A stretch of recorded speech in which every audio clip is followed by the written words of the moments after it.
Well, I want to invite everybody into what is going to be a intentional podcast moving forward. It's obviously going to be a little bit of a video blog, but I'm also hoping to build this out to become something far greater than just myself. I will start with introductions.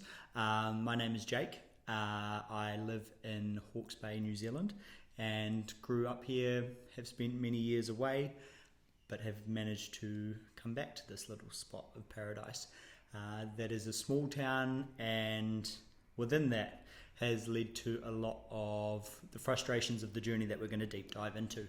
I'm very intentional around who I am, what I do, and one of the mottos that I have set for my business has to remain curious and to be intentional, because I think within those two things there is an adventure that encourages people to continue on a path that might be slightly more difficult than stopping, quitting and trying something new, because we are complex creatures as human beings, and we are involved in a lot consecutively in any one moment of time in the space that we occupy.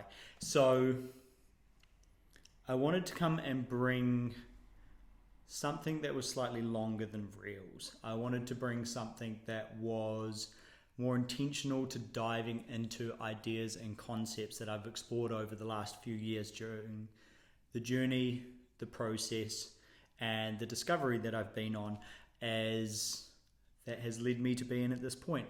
I want to say massive thank yous to everybody within my own life who has encouraged, spoken into me, been by my side through what has been a very rough few years. We'll deep dive into that in a moment, but I think there is so much that contributes to a person's life and a person's environment. And I'm going to be talking about health. My business is based around health, but there's not really anything that you can throw my way that I can't contribute towards health. The way that we look, the way that we feel, the environment we grew up with, our education, science, nutrition, training types, the people that you surround yourself with, and so many different factors contribute to us being the person that we are within the potential that sits within us. And on top of that, that is all within just a well-established environment without any complications. But life very rarely comes without its complications. So I wanted to journey a process over what might be the next hour. And I hope that over time these build out to being more than just me. I want to introduce you to people who I have found to be extremely passionate about the things that they do. People who have put their life's work into discovering and journeying the process to become masters at what they do. So I find within health, purpose is extremely intentional. And if you are purposeful and you have something that sits within your life that you can aim towards, it brings a joy and it brings a pleasure that almost gives you a one-up on life to overcome many other things. And it is something that I've used in my journey over the last few years to get me through what has been a really rough time in terms of health, in terms of injury, in terms of circumstances, and the way that I've coped across that in terms of mental headspace, physical, and then even within like depths of spirituality as well. I think that as we start to embark on a journey into science, that we realize the more that we don't know. And I think there's a lot within that curiosity, which is why it's one of my pillars of the business, to seek out things and try and do my best to understand them to the depths of what makes those things work together. I'm a big person where I like to try and find the cause rather than the effect, because I find that if you deal with the cause, usually the effect will come into alignment.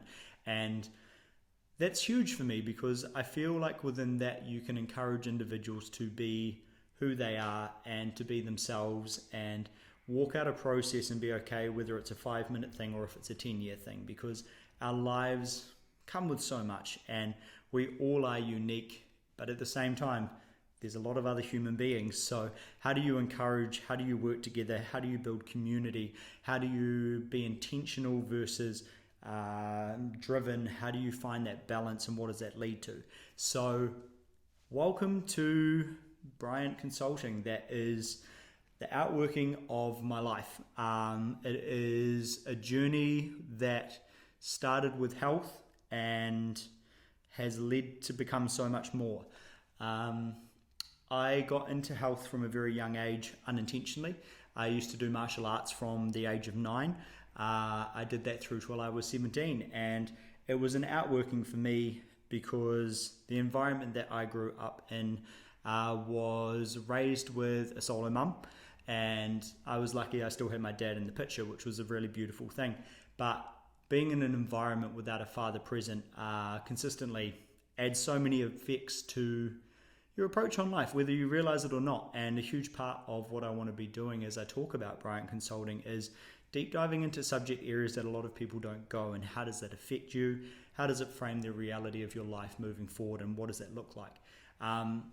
Mental health is a huge part of coaching, and it is a huge part of every individual person's life, because at some point parameters within your life will be tested that are physical, mental, or environmental and circumstantial, according to the journey that we walk out.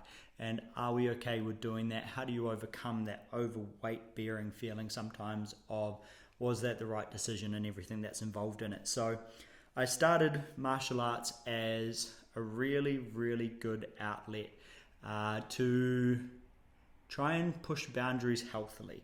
I've always had a lot of energy. I have always been a very outgoing person in terms of my life pursuit.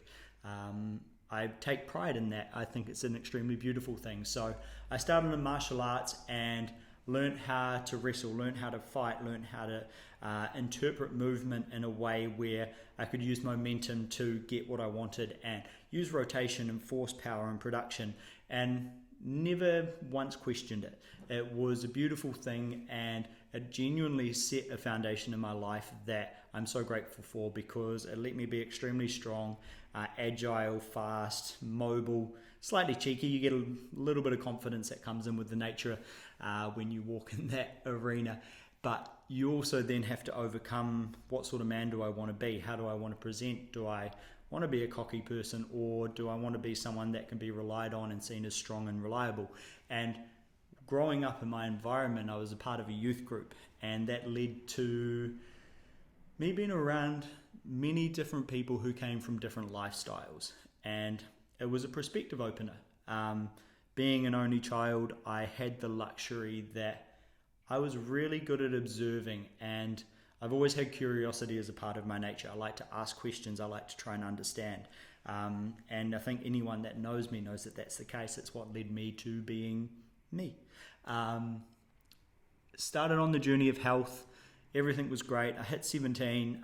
Me and all my friends used to go out to all of these amazing kind of sports, snowboarding, longboarding, just doing ridiculous stunts. And one day, me and one of my friends, we were longboarding down a hill, and I clipped the back of his longboard and straight onto tarmac. I was wearing stubby shorts and a singlet, and hit the tarmac, slid, and was like, oh man, like, wow, that really, really hurt. And we kind of laughed it off, and we skated home, and kind of went to go wake up the next morning. I was working in a pool as a lifeguard and plant manager, and kind of went to go and move the next morning. My body was stuck. And when I say stuck, I intentionally was being overridden by something in my body that said, you're not moving. And all I knew was I was in a reasonable amount of discomfort, and I was like, hey, look, injured myself pretty bad. I had wrapped myself in some bandages because I grazed down the side of my body. And I kind of called my mum in and said, hey, you're going to have to call my work. I can't actually make it in today. So that happened. A couple of hours went by, got out of bed, started forcing the body to move. But the flow and effect of that was, it was the first time in my life where I had come across an injury where something had happened that forced or overrid or shut down a circuitry system within my body that responded stronger than what my will to move was. And I started on a journey where for probably the next 6 months, I couldn't squat properly. I couldn't go under excessive amounts of load. And the journey and the process of that was quite scary as a young man who was extremely active. And I went to chiropractors, I went to physios, I went to doctors, and I'd had scans done and nothing was broken. But I'd had this impact injury now that when I look back at it kind of 10 years later, that had caused so much locking of fascia or tightness of injury where your body goes into that fight or flight. And I didn't know how to release that. And at that time, I didn't know the questions to ask nor the people to surround myself with to go on the journey. And I kind of walked through this process and had noticed that I had lost ranges of motion. I had lost movement capability. I could still run when I got back to it and swim and do all of those things were extremely beneficial. But I think that impact over time had actually left a journey that had then increased or actually decreased the ranges within which I could naturally go.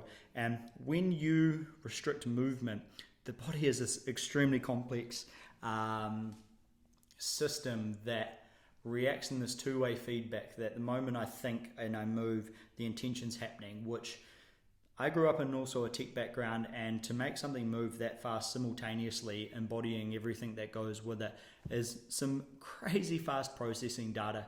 And you then think about the number of muscles that you have and your joints, your ligaments, your tendons, all of the nerves that make the body what the body is. And it takes a lot that we run on subconsciously. And I think that it was the first introduction I had to injury and movement restriction, and kind of that initial thought of, oh, this could be bad. But it wasn't. I managed to get over it. I was young, I was extremely fit and healthy, and the body bounced back. And I was like, sweet as, no chances to worry about that. So I moved into a town called Hamilton and had the privilege of being able to travel. And I went to South Africa and I was surrounded by these businessmen. We were doing a conference and I was doing some tech for it. I've got a background as a sound engineer, doing conferences, the odd bit of band here and there, and working in environments where you push a fader up and you pull a fader down, and it's all based off physics. But it is a skill set that I really enjoy.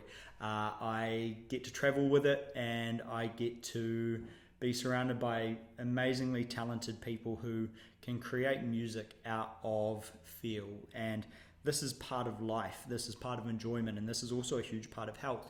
And I was in South Africa and we were traveling around, and I was sitting down next to this guy who had his own film business. And he just turned to me, he's like, why don't you have your own business? And I'd never in my life thought about that. I would have been 22 or 23 at the time, and this guy just sat down and something within me kind of just clicked, and he talked about how he could run his own business and it created freedom for his life to be that which he wanted, and he could kind of choose the jobs that he wanted. He had a skill that was needed, and within that it allowed him to frame his life in the direction that he wanted to do his life accordingly. And I was like, that's actually a really beautiful thing. And something within me was like, I want that. And so I came back to New Zealand, and I think the next day or the next week, I actually handed in the notice to my job. I figured out that I wanted to learn more about health. I wanted to be a coach. I wanted to inspire people. I wanted to go on this journey that would allow people to find the potential that sat within them, because I liked being strong, I liked being fit, and I loved the things that it enabled me to do. And I really wanted to share that, and I was like, perfect. I'm 23, I was like, let's go, let's do this. So I sat my personal training certificate, and I think I probably dropped at least 10 to 12 hours a day in studying on this course that was supposed to take 6 months, and didn't take too long. I think I completed it within about 4 months, and was extremely grateful. I had been allowed to work in a cafe via some friends who worked for this amazing person in Hamilton who ran a cafe called Grey Street Kitchen and now owns his own coffee roastering company, which is so cool to be 10 years down the line and still friends with these amazing people. And I worked my way through the certificate and kind of thought I was at the initial stages, and I walked into the process went up to Auckland, sat in this exam, and then they turned around and said, cool, here's your training certificate, you start on Monday. And I was kind of left dumbfounded. It was probably more around sales and learning to market yourself with the base mechanics of how the body worked, how to train, how to pitch a sale, and then how to start a business. And I was so overwhelmed that I think I remember holding a conversation with the manager at the time and saying, hey, look, I actually don't think I can do this. There's too much information. I feel completely inadequate to even step into this space. I think I'm done before I've even started. And he sat me down and he said, look, best time to start is yesterday, and now we're going to go into this. So you can do what you want, but you're pretty good at what you do. And spoken to me, and I was kind of like, well, I've done the study for the last few months. I know there is a lot more that I'm going to have to deep dive into. And I ended up staying on and coaching and started coaching a lot of people. I helped a lot of people. Knowing what I know now, the foundations are still a part of my practice, but within that, there were so many factors I was unaware of. And that is really hard when you sit there, and the integrity that I have within my life around the way that I like to deliver things really well makes me a little frustrated within myself that I charged people for something that I would say was my current 20%, and I still charge only slightly more than that according to where I'm at now. And I still feel like I still have so much more to go. But within that, I hope that I inspired and that I instilled practices within people that allowed them to walk a journey out that lasted longer than our training sessions. And that was one of the things that I was extremely passionate about, was how do you instill something in somebody's life that when I'm not there, they're motivated enough, they're educated enough, and they understand the thing that I've described so that they can then take that away and action it. And I was very adamant on never doing fixed contracts. With all my clients, I would do training blocks, and I would say, hey, at the end of this, if you feel like you're not actually getting what you need to from me, then you have more than the right to leave. If I'm not fulfilling the duty that I'm here to do, I'm not going to hold you accountable, because I think that that is terrible business, and that goes against my morals, because there is a set time frame within which I'd expect us to get from A to B. And if you don't feel like I'm delivering on B, then I encourage you to go and explore elsewhere. Because one of the things that I look at now in my journey of rehab, and I'll get into the last 3 years shortly, is every practitioner that you come across, be it a doctor, a physio, a nutritionist, and any of these vice versa means that you may go down, are pieces to a puzzle that create the whole. And I think one of the things that is really important and that I'm really passionate about now is teaching people to take responsibility for their own life and to try and find a spark of that curiosity, because within that curiosity, you take ownership for yourself and you learn, you educate. If you can find curiosity, you're willing to put time into something. So that self-negotiation around, why do I want to do this? Why is it worthwhile? And what is an expected time frame? And if you meet those things, amazing. And if you don't, then reevaluate, reassess, and then try again. And as you go through life, these things will always change. So I was at this point, I started coaching. There were 5 or 6 other coaches who I really looked up to. And at the time, I just needed motivation. And there was this one chick in the gym, and she was absolutely boss. Her name was Terry, and she's an amazing coach. And I was like, she's the busiest coach in the gym. I'm going to catch up to her. And it was the drive that I needed to put in the hours. I would get up at 4 o'clock in the morning. I would go into the gym and I would coach until 8 o'clock at night. And I would study. I would surround myself with these guys. But the thing that I loved the most about it is it was the first taste I'd had to being self-employed. And I used to block out from 11 a.m. until 2 p.m. And I used to go to the beach. I used to go and explore. And I had this freedom in the day where everyone else would be at work and I could go do the things that I wanted and it would be quiet. And I loved that. I could go and read, I could go lie in the sun, I could go catch up with friends for coffee, and time was mine to structure. And so within these sorts of things, you're starting to see this picture that I hope starts to formulate towards the person that I am, because I want to be intentional and I want to remain curious, but the whole of everything that goes towards this is a journey around the things that I value within my life that I wanted to intentionally encompass. And so I started on this journey and I coached for about 2 years. I was also in the process of doing university. I started at Waikato University and started going into a double major in computing and into business, and absolutely loved it, and was surrounded by really, really smart and talented individuals that made me feel once again like I knew nothing. And I love being surrounded by people like that, because if I want to learn, I need to be the person in the room who knows the least.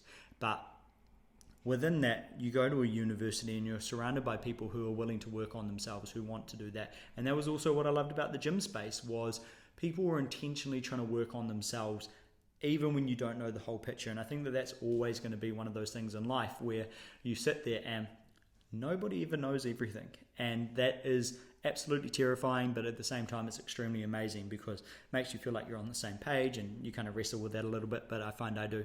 So I was working as a coach, I was at university, and then one of the ladies that I had served while working in the coffee shop had opened a gym. Was in the process of launching an F45, and she was like, hey, I hear you're a coach and I hear you're studying business, want to do a partnership? And I was like, absolutely. So I shut down my coaching business within the gym, and I launched an F45 gym with her. It was an amazing experience. She had a background as a nurse in health. Her husband was a surgeon, and I got to sit in on these phenomenal conversations, got to go through employment of staff, and got to work through learning people on another level, what motivates them, and how do you inspire people so that they can get out of life what they're after.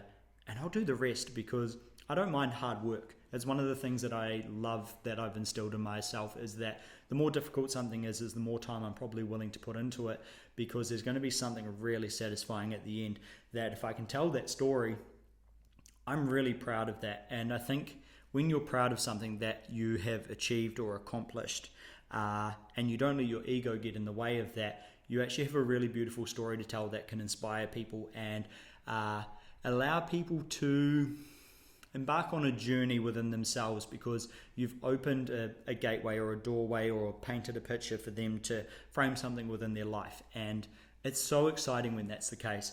And it was one of the things that I found to be one of my passions. It was to try and draw that thing out that sat within an individual and really challenge and draw them. So within coaching, as much as I was training people fitness wise, I was also asking questions, trying to find out who they were, what they liked, the things that made them passionate, our little quirks that make us unique. And I absolutely loved it. It was phenomenal. So I started in this journey. I think I was there for about a year and a half, and it got to the point where it just got a bit too repetitive, and I loved all of the people. It was a really hard decision to make, but I got approached by a friend's dad who was opening a academy back here in Hawke's Bay. We were looking at doing a international training school where we bring people in to walk in spirituality, finance, investment, community, and to ask questions that most people probably wouldn't dive into and walk through a process. And I had kind of got to the point with the coaching where I was like, man, like, I love this so much, but I didn't know where to go from there to continue my development and to continue that growth. And I came back to Hawke's Bay, and we had one more trip over to South Africa again. Flew to South Africa. While I was in South Africa, COVID hit.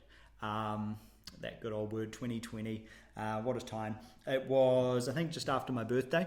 And while we were there, I'd quit my job. We were over there. I was coming back to start this job. And I, in that moment, realized my job isn't going to go ahead. I currently have no income coming in because I'm traveling and I've quit to go back on this adventure. And had a lot of conversations where I was stressed. I was glad I'd spent the last few years starting to work on finance. I'd surrounded myself with some mentors and people who kind of asked me questions and been like, hey, you've probably been a little stupid with the way that you are managing your finances. If something happens, you're actually in a really bad spot. You've got loans, you've got debt, you've done all of this, you should do something about that. And I intentionally listened to them And I'm so grateful I did, because if COVID had hit and I hadn't have walked through that and cleared all of my debt, I would have been in so much trouble. And I had this space for about 3 months while New Zealand was in lockdown, where I sat and I contemplated, like, who do I want to be? What do I want to make of my life? And what does that look like? And I stood back into coaching. There was an F45 gym here. Thankfully, it's a really great transferring skill. And I also had picked up a couple of hours back in tech. I'd come out of the job and was coaching in the mornings, and I would go and work gigs on the weekend. I'd work events and probably maybe average 50 to 60 hours a week, which I loved. I enjoyed working hard, and I liked being proud of things that made my life my life. Within that, though, one day I was at the end of a class, and I was with one of the other coaches, and I jumped up onto a bar to grab a band down, and I slipped. I don't quite remember exactly. I think I was trying to untie the band, slipped, landed sideways on my ankle, and I remember that feeling being like, oh, that wasn't quite a sprained ankle.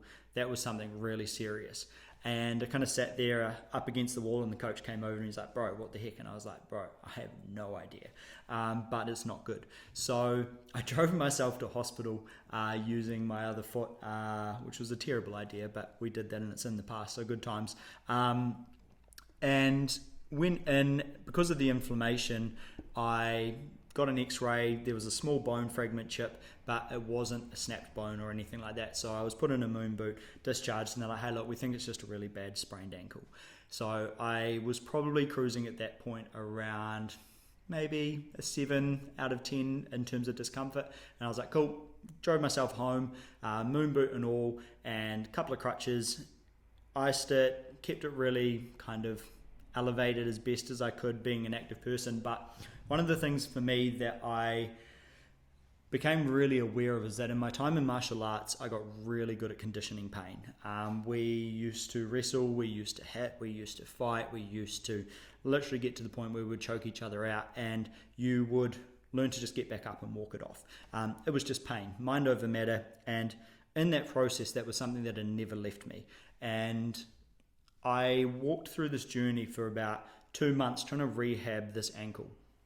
And I was going in as if it was a bad sprain. I had been ice bathing it, putting it in a moon boot, taking it out, doing rehab exercises. And gradually over that time, my pain increased and my sleep decreased. And this is kind of the journey start here for what has been a really rough 3 years leading up to where I'm at now.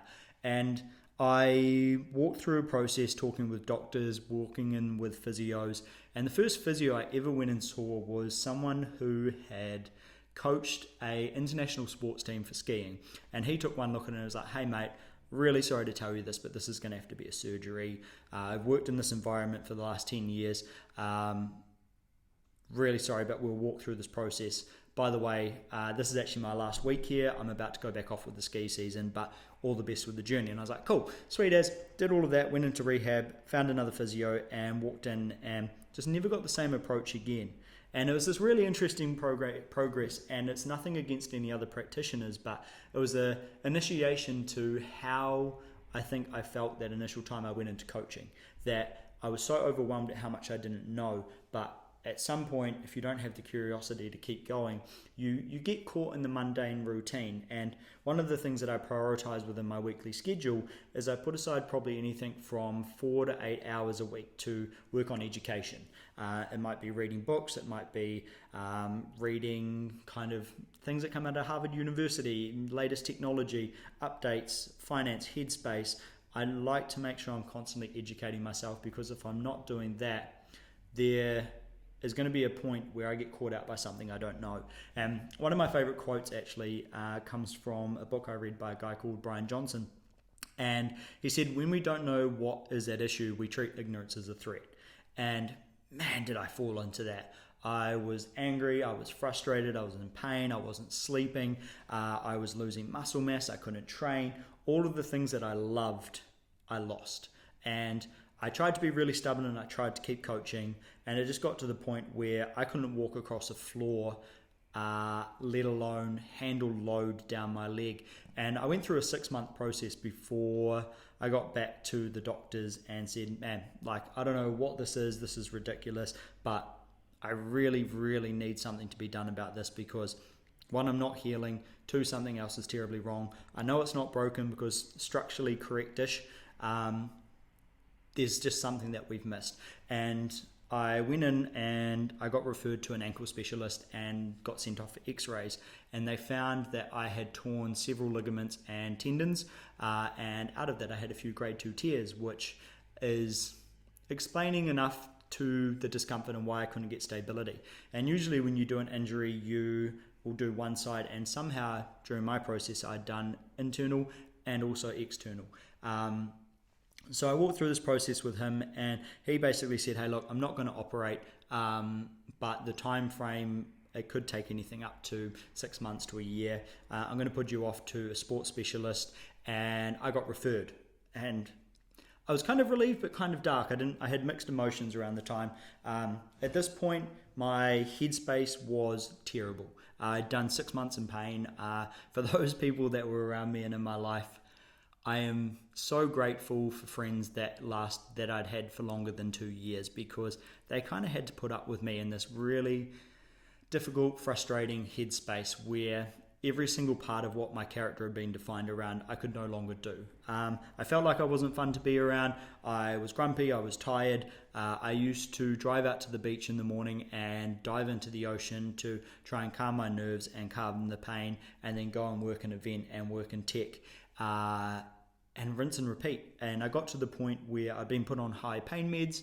I've been put on nerve sensitive like blockers to try and help reduce the sensitivity.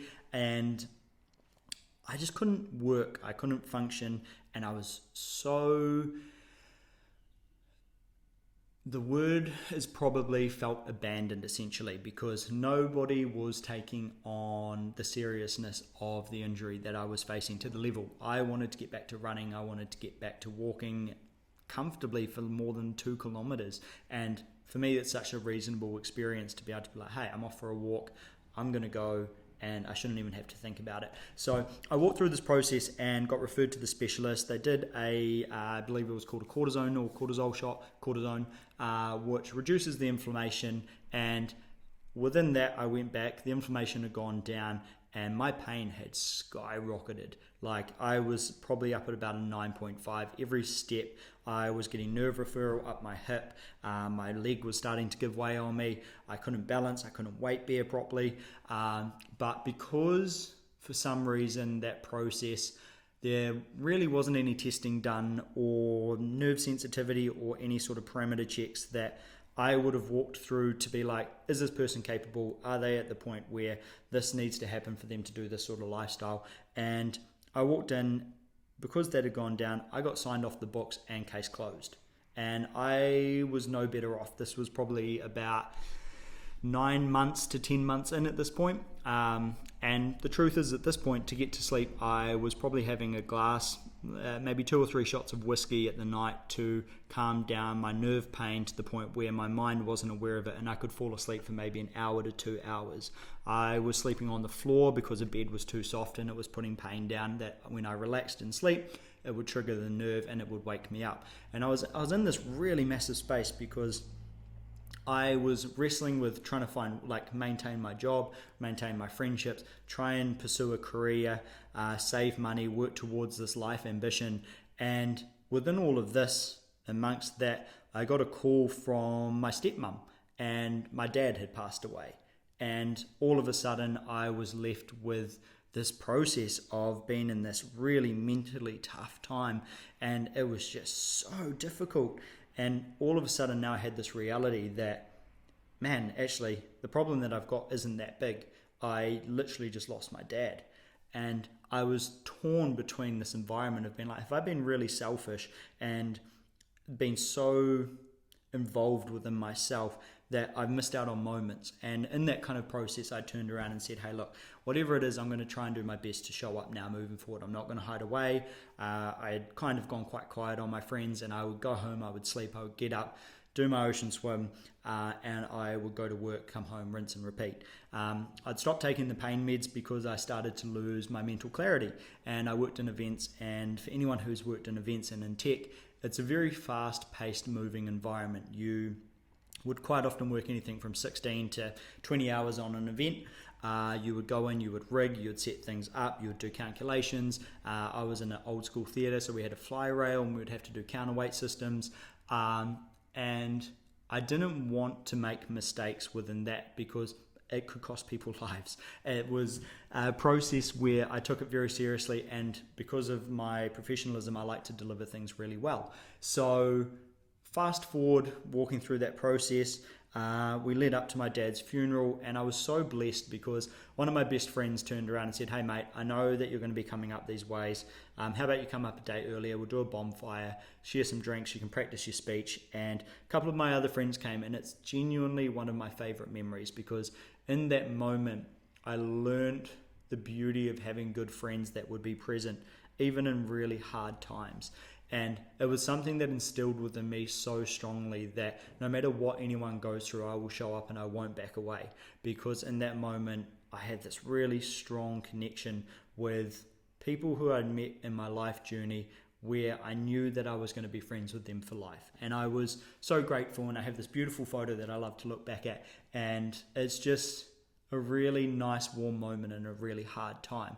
And we walked through this process, and 3 weeks later, and I talked to my mother about this and said, "Hey, are you okay if I tell a little bit of your story?" She got diagnosed with lung cancer. And this isn't something that was really public knowledge. We'd just gone through, obviously walking through my dad's passing, and then now having to go into this process. And we spent some time going backwards and forward between different hospitals. My mum ended up having a surgery, having her lung out, walking through the whole chemo process. And we were left in this environment where it's like, I was faced with this reality of trying to be so present and just showing up and being intentional. But at the same time being like, man, am I about to lose both of my parents within the same time frame that has been really intense? And I kind of was wrestling so hard physically, spiritually, mentally. How do I show up in this environment? What does this look like? And I'm so grateful that my mum walked through the cancer process. She really looked after her health, and she's still here to this day, which is beautiful. And we share so many moments and connections, which is really valuable to be able to say, hey, well done. We did things difficult and we walked through the process. We're like any other family, we wrestle and we have our arguments, but it's cute at the end of the day and it makes character. And so walking through all of this process, still me going backwards and forward, I think I went through about 4 doctors going through and being like, look, I'm showing up, I have a really high pain tolerance. They're like, look, you've got slightly highly elevated cholesterol, slightly high inflammation in your body, but there's nothing that we're too concerned about. Internally, I had lost at this point about 3 or 4 kg of muscle. My reflexes were starting to slow. My mental headspace was highly affected. And there were so many other little small things that I'd noticed within my body not feeling as sharp and as healthy and as reliable as what I'm used to. And I really started doing all my own research at this point. I was like, look, there's something that's really not working within the system. There's a process, there is a journey where there's no accountability, there's no reliability, and there's too many different systems that basically say, hey, from point to here, there's 9 different points someone could get lost in. And I was extremely frustrated, and I found this doctor who I think I would have been, this was about the 9 or 10 month point, and he just took one look at me and said, mate, the fact that you're still like this, I'm going to just refer you straight to the top ankle surgeon in Hawke's Bay. And I got to this man called Alistair Dre, and he just took one look at me. He's like, you're on the books, we've got a surgery coming up, and let's get this going. And I was like, holy crap, I found one doctor amongst all of these practitioners and everything, and I was in the worst headspace of my life. If I wasn't a passionate person, and this is the core reality of it, is I'd contemplated this stuff. I was like, if I don't have anything to live for, what am I actually doing here? But at that point, I had so much I want to do. I want to have a family. I want to start businesses. I want to affect people's lives in a positive way. And I also, once again, I want to show people that you can do difficult stuff and actually get through it. you have to give up some of the things that sit within you according to what you expected yourself to be. But there's a journey and there's a strength and there's a resilience that you build within yourself when you walk through this. And I went to this doctor and I was like, man, like, I was so emotionally drained, tired, overwhelmed, stressed, and this whole dynamic approach of what was turning into my life and this reality that I had found to be a process that seemed to be leading nowhere. And it got to the point where I got the result for the surgery and it was booked in, and at this point I genuinely wasn't sure. I was like, is this actually just a head game? Is this something that's sitting within myself and I'm actually okay and I've just built this massive, because I was very aware from studying around like psychology, and you create the world that you live in and the way that you think frames your reality. And I was like, have I actually made myself to be at this point? So when I got to the surgery and they sat there and they're like, hey, actually this needs to be operated on. I had spent almost 2 years walking around on this ankle with bad mechanics. I had lost activation up my right leg. I was losing activation with my grip and all of these different parameters of my body. I'd started to notice compensation patterns. I was twisting in the spine to walk. And I was 2 weeks before my surgery and I got COVID.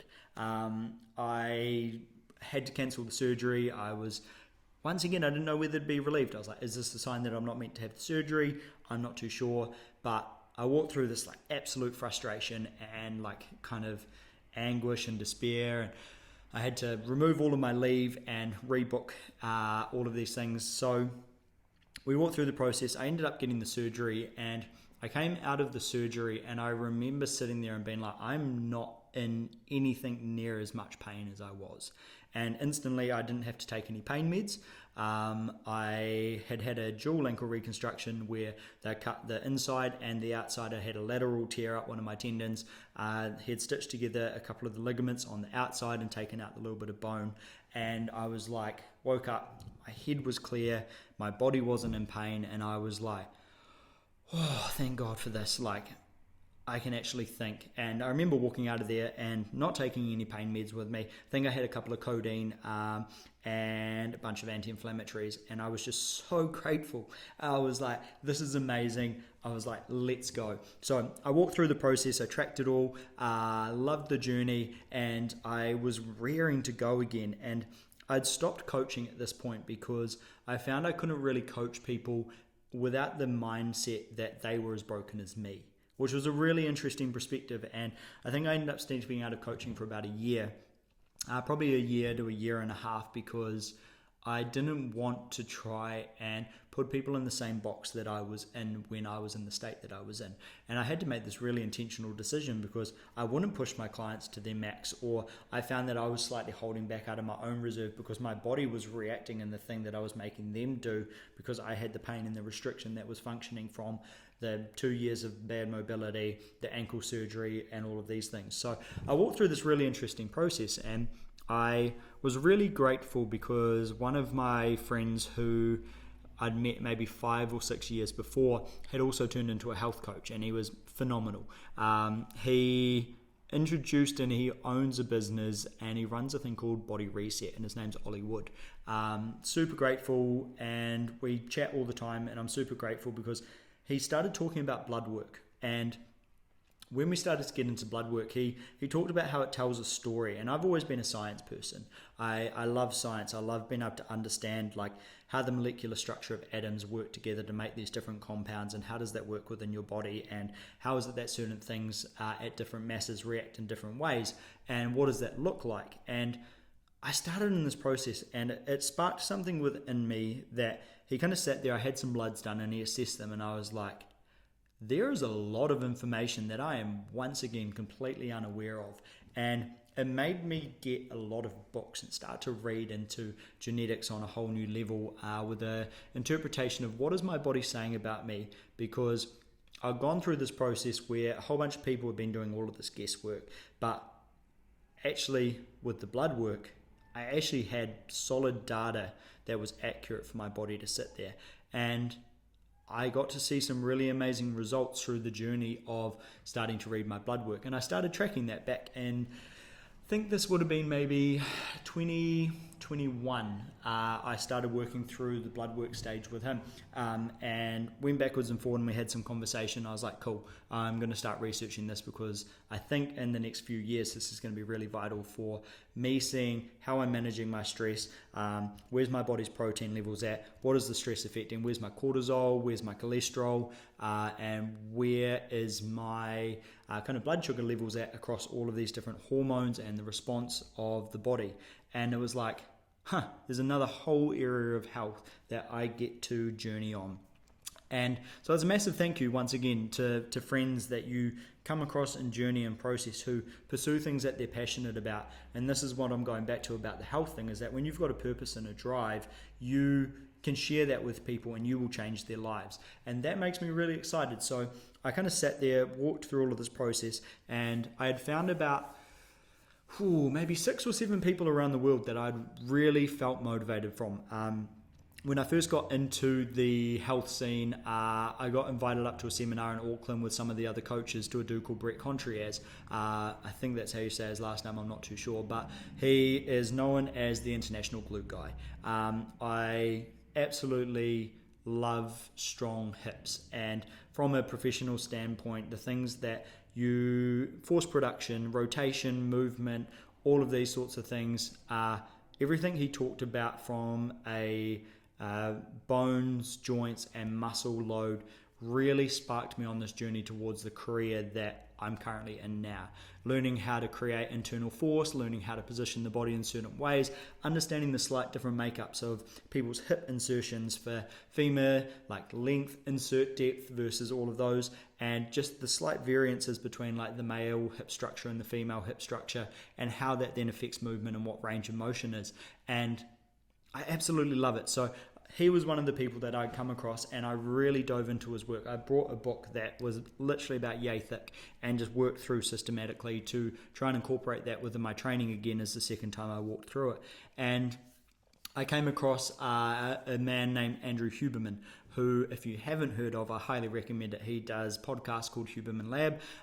He is an amazing scientist who really dives into the neural networks of the brain. He dives into the way certain chemicals react, and he holds podcasts, and he brings in these amazing guests who are specialists within what they do, while he is also a specialist himself. And he holds these conversations that expands awareness so that there isn't actually that negative effect of that ignorance that I was talking about before, because if there's an area to dive into, they'll go. And I was really inspired by that. I was like, man, there's so many things that these guys are talking about that I wish I'd known 3 years ago, because I could have communicated properly what I was feeling, where I was at, what I was going through, and then held a conversation that might have sped up the process and helped me on that journey through that. So I kind of sat here and I walked through this journey, and I listened to a lot of his stuff. I came across a coach whose name was Alex Whitehair, and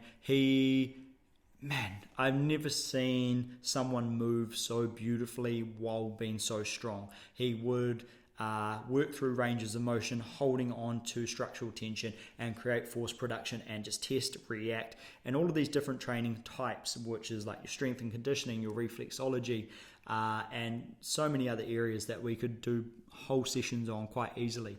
I came across a lady called Katie Dabrowski, I think is how you say her last name as well, who last year, actually this year, we're still in 2023, I got to the point where, because of the compensation patterns through my body over those 2 years, my structural integrity had been compromised, and I was overthinking so much in my head around the minor details, around how to make myself move and what to think about, that I actually needed another coach to work with. And I had seen her, been following her for about 2 to 3 years, and I have this philosophy within education that if I'm following someone and I'm going to take advice from them, I want a track record that I can see that they have produced. And I'd been following this lady probably for about 2 to 3 years, and she was in the US from New Zealand, the exchange rate is extremely terrible, which is why I hadn't embarked on that endeavor before.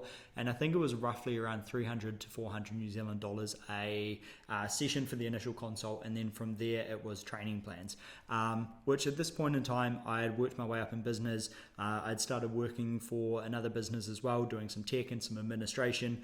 And I was grateful to be in a position where I could afford that. So I embarked on this journey with her, and she understood my language. I was like, it feels like there's a muscle on the inside of my hip that attaches to my spine that is switched off. I can't hold structure when I'm placing load down through the outside of my big toe, and I can't get the rotational force to structurally get muscle to fire again. And she kind of just sat there and was like, that makes sense. So let's try this, and this. And I was like, oh my God, I finally found someone who understands to the depths of the excitement within me around understanding the way that all of this works. And simultaneously, and if something's compromised, something else has to compensate. That compensation can then take away the strength, and you get the outworking of what is these complex injuries. And I was so grateful because it gave me, for the first time in about 3 years, a person who sat there, heard what I said, and then said, that makes sense, like good stuff. And I started, and within her process and her training, it was so particular and it was so intricate. And I got load in muscles that I hadn't felt for north of probably 2 to 3 years during that whole process. And that has been back to as recent as 2 months ago. So I also really deep dove into listening to Jordan Peterson. I wanted to understand the way that the structure of the mind worked. I wanted to understand the way that people walk through difficult things and how to encourage people and why is that worth it. And I listened to Simon Sinek, and I also surrounded myself with physios, acupuncturists, masseuses. I went and did saunas. I went and did all of these different things, but I was testing. My body is the artwork that is me. I am still not fully functional. I can't run. I'm just getting back to squatting. I'm getting back to being able to walk maybe 10, 15 Ks at a time. But I had these moments in this process where I was so grateful for the people around me. I was grateful for the conversations that I was being able to have. And it led me to where I'm at now, where different training styles, different environments, the only thing that's going to injure you without it being a serious injury is going to be the lack of movement, which is something that is so huge in today's culture as we're heading into this massively sedentary world where we spend so much time on a screen. We spend so much time sitting in a seat and not doing much with our lives, and technology is encouraging that so much because we are heading down this reality where I can escape the reality for something easier, simpler, and nicer. If I just jump into this, I can ignore all of this stuff, and that is very dangerous, and it is very bad for society because then humans lose that ability to interact. They lose the ability to hold conversations, walk through difficult things, and then teach that mental resilience that only time will do. And if you continuously run away from those things, I wouldn't be here now if I hadn't have worked through that process during that journey, because it would have got too much, it would have got too overwhelming, and I wouldn't have wanted to do what I'm doing with my life. And I found so many different parts of treatments. I found during the journey that I could go into a sauna and relax my muscles, which would then trigger my nerves to be hypersensitive because the muscle that was holding me in place, potentially off those nerves. Obviously, I can't see what's happening in there, but it felt like when those muscles relaxed, the nerves would take the load, which would jolt me into more discomfort.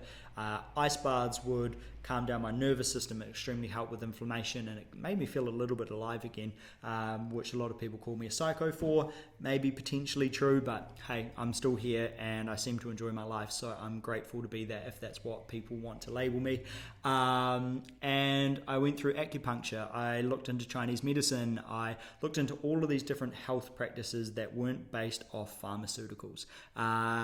They, for me, are something that I use as a last resort, and everything else I should be able to do through education, health management, awareness, and intentional curiosity. So that has kind of been the journey that has led me to where I'm at now, and this is the first time I'm introducing this space. I had a range of situations happen in my life that led me to kind of being back here in Hawke's Bay and being like, actually, I'm just going to put my all into doing this and bringing conversation to people. I want to bring the environment that I have worked on within myself and learn how to, one, articulate, two, put it into a framework, and three, learn to communicate it in a way that I can tell a story and hopefully inspire some individuals. I got asked to do small little podcasts a long time ago, and it was really hard taking information out of my head and writing it down and being like, oh yeah, that describes it really well. It is a lot harder to then take that written work and then say you got 15 minutes to try and put that in a speech, because I find that if you don't actually know what you're talking about, you're really going to struggle and you're going to ramble. And I had to make sure that anytime I brought information forward, that I really articulated the journey, the process, and the things that I wanted to get across so that I hopefully connected with people. But in all of this, it made me so aware of the importance of community, the people that were around me, looking after my health, and just how much taking things slow but over consistent. It's that saying, like, if you want to build a wall, you lay one brick at a time. You don't have a wall instantly. It's the journey, it's the process, it's the resilience. And when you get to do that on your own, it's not as much fun as when you get to celebrate that with people. And that's why community and doing things together is so vital, and why the direction that we're going with society, which is going really individualistic in the Western culture, is really dangerous, because you wake up and you're like, wow, there's still no one here. And like, that's really unmotivating and it's really unhealthy. And I think that the heart's desire is to be loved. It's to be sitting there and sharing a drink with some friends around a bonfire, or creating something really cool. And I'm grateful. One of my friends that I work with, his dad is the person who employs me, and this is his space. And I get to build a gym in here, and I get to create content. In return, he gets to come and use the space. And we start to work together, and we get to share and we get to explore. And that for me is what life is about. So I wouldn't be in this moment if I hadn't have had that mental resilience and the struggle. And if I hadn't have gone through the process of losing my job, the injury, losing my dad, walking through the health things with my mum, the surgery, and all of that, like, it took a lot to break me down to the point where I was willing to completely reassess my whole life and say, actually, what do I want to stand for? What do I want to be known for? Because if you don't stand for something, you'll fall for anything. So in that environment, what do I want to pick? And I kind of came to this. I wanted to create a space where I could talk science and it be backed. I wanted to start conversation. I'm no specialist. I haven't gone and spent 10 years studying, but I have an awareness of a lot, and I want to find people that are just as curious as me, but have been really passionate about these things to do with health, their overall well-being, what led them to where they are, what the holdbacks are that they are intentionally working on so that they can grow and that they can develop. And I really love technology. It's almost like a paradox between these two fields of like health and technology, because one takes you away from nature, one takes you away from all of this, but at the same time, it also provides really accurate information. And I get really excited about heading into the direction of AI, because within AI, you take out the human bias and you actually get left with raw data. So when we start to look at blood work, when we start to look at our sleep pattern, what we consume in terms of our food, and we start to pull this data apart, and you take that as a whole, and you're not just based off an individual person's ability to interpret the data, but you've actually got statistics and then a person to work with. I love that model so much, because I sit there and within that you can learn to ask the right questions to then get the best data out. And that's that whole cause and effect thing. And I find that quite often we sit there and we get so fixated on the result that we actually forget to look back at what caused it. And that is one of the things that made me want to start doing this. I've always had a passion for holding conversation with people and trying to draw out that little thing that sits within them that makes them them. But I also love having difficult conversations. I have read hundreds of books to try and learn how to articulate my words in a way that I can describe the things that I'm trying to express, because if I can't describe it, I shouldn't be able to teach it, and therefore it's not actually within me. And so as I get to this point where I am nervous to put this out to the world, but I want to do it anyway, because it might spark curiosity within other people to start a journey, tell their story, walk through some hard things, have the strength and courage to know that somebody else has done it, hold a conversation, maybe start a conversation, because I love the description Jordan Peterson used where if you leave the demon lurking in the dark, it's going to get bigger until you turn the light on. And for me, it was holding conversations that were really difficult to have, that was turning the light on. And the sooner that you can get the reaction within you to deal with the thing that you're hiding from, is the smaller it is before it turns into something bigger. And I think that that's the case with health. It is a very large topic, and the more that I can encourage young people to learn about this stuff, and I'm talking like hormone, sexual health, you're talking nutrition, you're talking training, you're talking relationships, your family genetic line, you're talking your family history in terms of conversations, all of those sorts of things, your community, your environment, your direction of life, like all of these sorts of things, relationship health, education, curiosity, are so important to health, and it's never just one thing. If you constantly load the frame of the house and you never build a foundation, it's going to sink. So you might as well slowly chip away at these things while you've got time and it's in your favor, because if you don't do that, eventually one of those is going to go and the rest of your foundation is compromised and you're in a lot of trouble. And I learned it's a lot harder to rehab something that's been broken than it is to look after it. So look after something, because today's culture is such a hit environment. It's like, I want to do this and I want it now. Boom, there it is. Technology delivers it. But there's nothing that sits there and says, man, I spent 3 years working on this and look how beautiful this is. And that tells a story that I don't think is ever going to get replaced by technology either. And that passion and that pursuit of life and the beauty that sits within it, if you are curious enough to look, and it doesn't matter what your environment is, it can be extremely dark, it can be extremely difficult, painful. There might be a sunset one morning that captures your attention on the horizon that just makes you feel warm, and you could run with that and turn something into it. You look at people who make ice cream. Somebody made the best gelato in the world and they made a business out of it and they make millions. Ice cream can be a passion. Like, these are the things that I sit there and I get so curious about. So as I get here and I've talked for an hour, I wanted to introduce you to this space because I expect within myself to be bringing a lot more of this sort of content. I want to be able to hold conversation. I want to talk about health and the dynamics that are there. I want to talk about the advancements in technology and the things that you should bring from the past, simple things like simplicity, minimalistic, de-stress your life. Like, stress is a huge killer towards health, and probably one of the biggest factors within today's modern day and age that contributes towards a lot of health disease and those sorts of things. But also what you should let go of the past to then let things that are coming in from tech to make your life more efficient as well.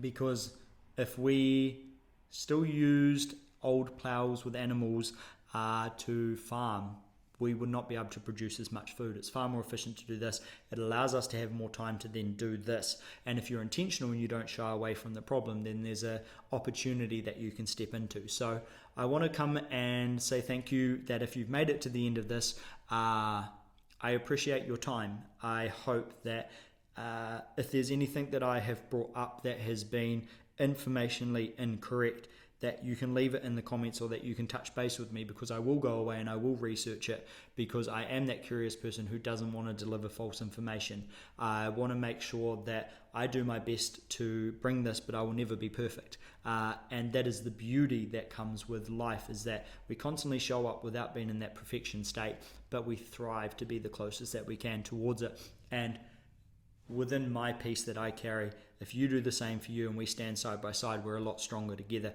You then do that as a community. You take responsibility, you take accountability, you have hard conversations, and you learn what to action. Time, effort turns into skill, it turns into reliability. You then get that sixth sense that's associated with your life around what's right and wrong, and you can learn to trust that feeling and then action it. That's a pretty cool thing, and those are the sort of people that I want to intentionally surround myself with, because that will be what takes me to where I want to be within my life. And I want to encourage everyone else that I cross paths with to do the same. So thank you for listening. Welcome to the journey that has been my life, that has not been simple, and I would not wish it on anyone, because it's been painful. And I am very grateful for the friends that I have in my life. I am grateful for people that have taken me into their family. I'm grateful for coaches that have pursued their life work down to the area where they constantly reassess the information that's in front of them.